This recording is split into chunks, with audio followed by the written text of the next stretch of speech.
There's something magical about summer, a season that seems tailor-made for relaxation, exploration, and yes, losing yourself in a great book. Whether you're lounging by the pool, digging your toes into sandy beaches, or perhaps stuck at your desk because vacation days are a distant memory, books have a way of transporting us to entirely different worlds. And here at Planet Money and The Indicator, we're big fans of reading. For work, for fun, and everything in between. So, we thought it'd be fun to share some of our favorite summer reads with you. These picks aren't just entertaining. They'll make you think, laugh, and maybe even question how the world works. Ready to dive in? Darien Woods. If you love economics with a dash of humanity, check out Who is Government? An essay collection curated by none other than Michael Lewis, author of The Big Short and Moneyball. This isn't your typical dry policy book. It's packed with fascinating stories about real people making waves within government systems. For instance, there's the tale of a former coal miner who revolutionized mine safety through innovative designs and rigorous testing, ultimately saving countless lives. Then there's the story of one man who managed to elevate the National Cemetery Association to the top of customer satisfaction rankings. These narratives feel especially relevant today as economics and politics grow increasingly intertwined. And if you're intrigued by this theme, don't miss this season of Planet Money Summer School. Catch up here or listen on Spotify. Kenny Malone. For fans of science fiction, I highly recommend Doomsday Book by Connie Willis. Imagine traveling back in time, not for leisure, but for academic research. In Willis's world, historians are essentially temporal astronauts, venturing into the past to gather data firsthand. But don't expect flashy gadgets or easy fixes.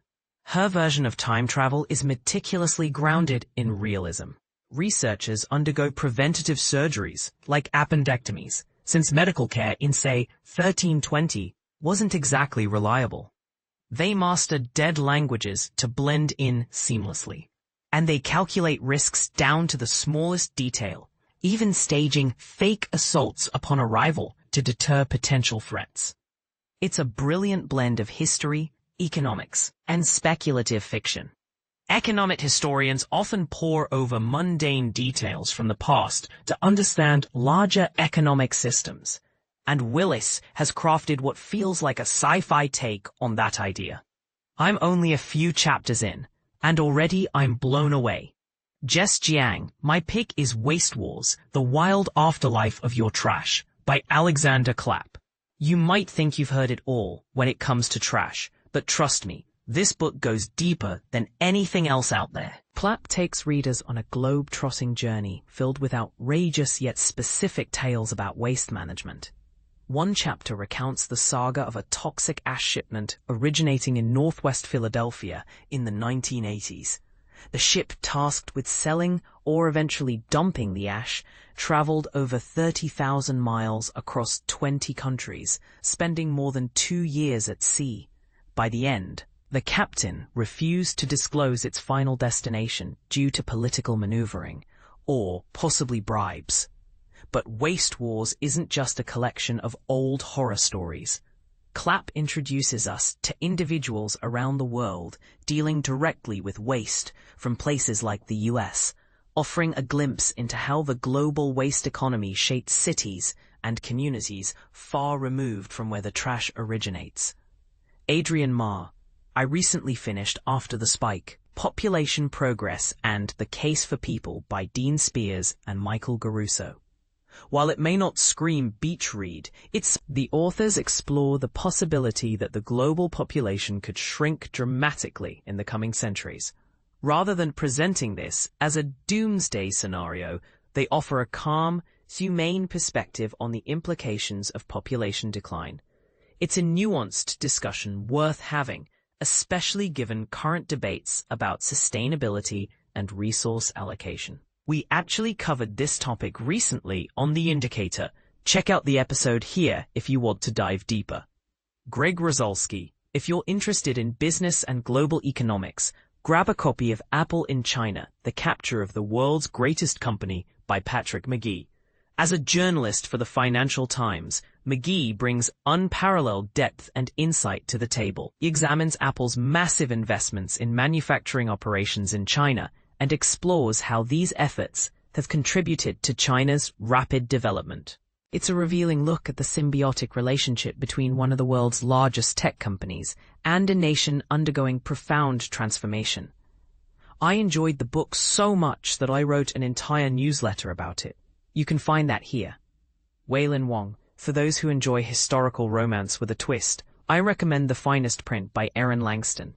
Set in Victorian London during a pivotal moment for print media, this novel follows Belle Sinclair, an aspiring serialized fiction writer ostracized by society after a broken engagement. Enter Ethan Fletcher, a rugged American tasked with reviving his uncle's failing print shop. Together, they navigate their mutual attraction while grappling with the quirks of the British tax code. Yes, taxes are practically a character in this story. Plus, Ethan's forearms get plenty of attention.